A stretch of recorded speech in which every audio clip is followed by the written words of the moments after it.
Witam na kanale Elmark Automatyka. Mam nadzieję, że podobał się poprzedni odcinek. Jeśli go jeszcze nie widzieliście, kliknijcie w róg ekranu. Dzisiaj zajmiemy się regulacją naszego serwonapędu, żeby zminimalizować wszelkie oddziaływania zakłóceń czy innych czynników. Pamiętajcie zasubskrybować nasz kanał, aby nie ominęły Was żadne filmiki na temat serwonapędów.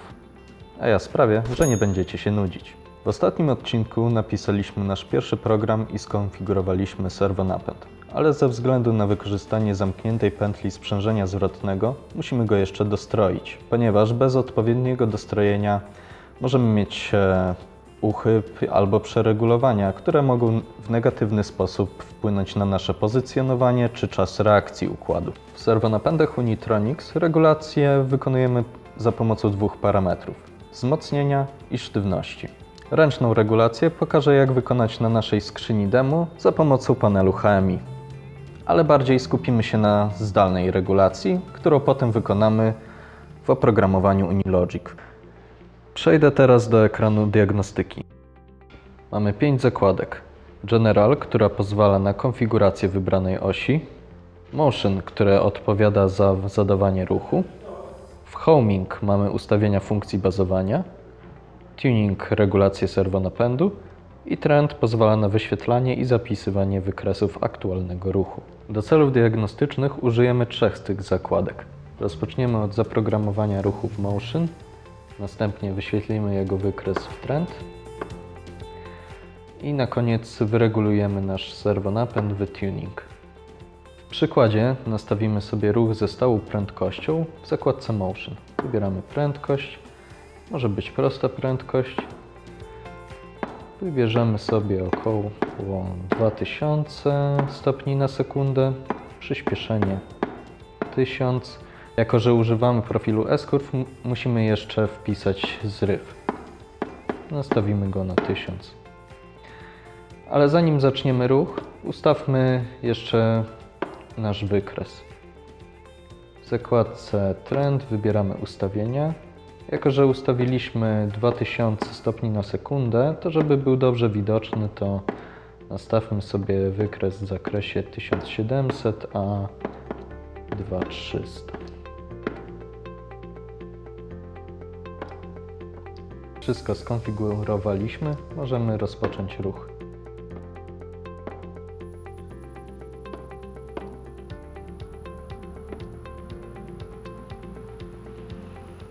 Jak widać, prędkość naszego serwonapędu oscyluje w zakresie 1850 a 2150.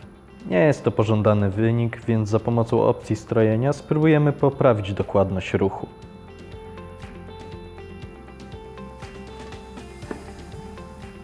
Na początku zatrzymamy ruch i zwiększymy sobie najpierw wzmocnienie na 500.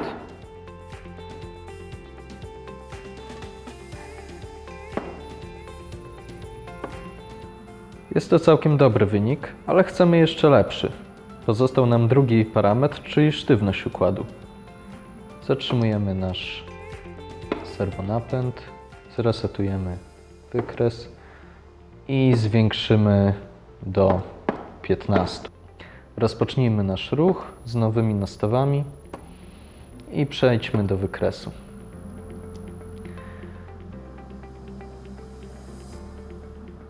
Jak widać, udało się nieco polepszyć całą sprawę. Teraz mamy błąd rzędu plus minus 40 stopni na sekundę, co jest zadowalającym wynikiem. Należy pamiętać, że nie możemy sobie zmieniać tego parametru beztrosko, ponieważ w przypadku zbyt wysokiej wartości mogą występować przeregulowania, a serwonapęd może nawet zacząć wydawać nieprzyjemne dźwięki. Pomocny będzie tu schemat regulacji opracowany przez Unitronics. W kilku krokach pozwala na prawidłową regulację serwonapędu. Dostępny jest w instrukcji, do której link jest w opisie filmu. No dobrze, to była ręczna metoda dostrajania naszego serwonapędu. Ale nie zawsze mamy bezpośredni dostęp do naszego sterownika. Wtedy najlepiej użyć zdalną metodę dostrajania za pomocą oprogramowania Unilogic, która jest o wiele przyjemniejsza i dokładniejsza. Do tego wykorzystamy nasze środowisko Unilogic, w którym wcześniej konfigurowaliśmy i programowaliśmy ruch serwa. W tym celu przechodzimy do Motion Diagnostics. W Parameters możemy sprawdzić, czy nasza konfiguracja zgadza się z aktualnie ustawionymi wartościami parametrów w serwosterowniku, a w Diagnostic Trace możemy obserwować nasz ruch. Ustawienia regulacji przywróciłem do stanu początkowego oraz zmieniłem wykonywany ruch. Teraz serwonapęd wykonuje kilkusekundowy ruch w jedną stronę, po czym następuje gwałtowna zmiana ruchu. Jest to możliwe dzięki użyciu profilu ruchu S-Curve. Zobaczymy, jak zachowuje się nasz serwonapęd. W Motion Control wybieram oś pierwszą, a parametr, który będziemy śledzić, to prędkość. Połączenie z komputerem jest nawiązane, więc możemy przejść do rozpoczęcia diagnostyki. Niestety nie wygląda to za dobrze. Przy samym sterowaniu prędkością występowały duże oscylacje, a teraz nie dość, że mamy spore zakłócenia, to ewidentnie jest duży uchyb, przez co serwonapęd potrzebuje dużo czasu na osiągnięcie zadanej prędkości. Nie ma co panikować. Serwonapęd jest sprawny, tylko potrzebuje nastrojenia. To może zacznijmy od ustawień zręcznej regulacji i zobaczymy, co się stanie. Zdalną regulację możemy wykonywać na kilka sposobów. Za pomocą odpowiednich zmiennych, jeśli wgraliśmy do sterownika program diagnostyki od Unitronics, z tabeli konfiguracji lub za pomocą bloku Servo-Write Parameter. Ponieważ będziemy operować tylko dwoma parametrami, najłatwiej będzie je nadpisać w tabeli konfiguracji. Wykorzystamy tutaj blok Servo-Write Parameter Direct.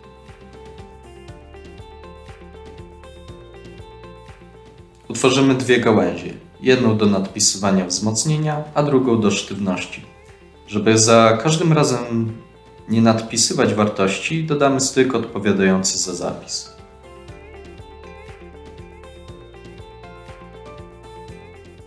Najważniejsze jest przyporządkowanie odpowiednich zmiennych ze struktury konfiguracji. Za wzmocnienie odpowiadać będzie zmienna drive1, parameters of servo gain, natomiast za sztywność układu drive1, parameters of servo gain i machine rigidity setting. Nie mogę bezpośrednio nadpisać tych wartości, więc muszę dodać zmienną, która będzie przechowywać docelową wartość. Dodatkowo wymagane jest przechowywanie statusu operacji. Dostarczy to nam informacje o ewentualnych błędach czy powodzeniu. Dodatkowo dodam cewkę odpowiedzialną za nadpisanie pliku z konfiguracją.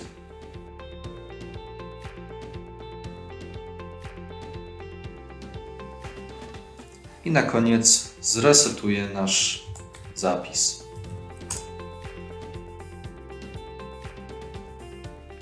I na koniec dodajmy blok Servo Read Configuration.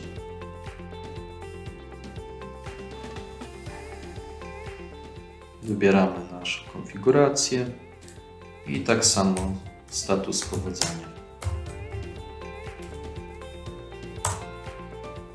W pliku, który otrzymali Państwo z instrukcją, dodatkowo stworzyłem ekran do zapisania parametrów, ale do naszej zdalnej regulacji nie będzie on potrzebny. Teraz możemy wpisać parametry z wcześniejszej regulacji. Wartość wzmocnienia na 500 i sztywność na 10. Teraz zostały nadpisane dane konfiguracji i możemy zobaczyć, jak wygląda teraz charakterystyka ruchu. Jak widać, zmiana parametrów regulacji znacząco poprawiła charakterystykę ruchu naszego serwonapędu, jednak ze względu na dość gwałtowne zmiany ruchu, zobaczymy, jak serwo radzi sobie w tych momentach.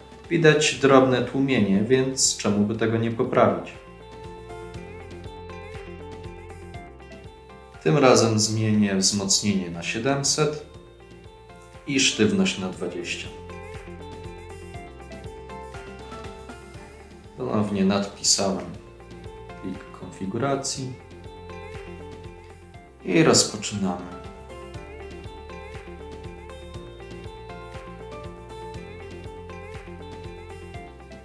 Może nie widać na pierwszy rzut oka, ale otrzymujemy drobne przeregulowanie, dzięki czemu mamy znacznie szybsze dotarcie do docelowej wartości. Serwonapędy Unitronics ze względu na używanie zamkniętej pętli sprzężenia zwrotnego zawsze wymagają odpowiedniej regulacji.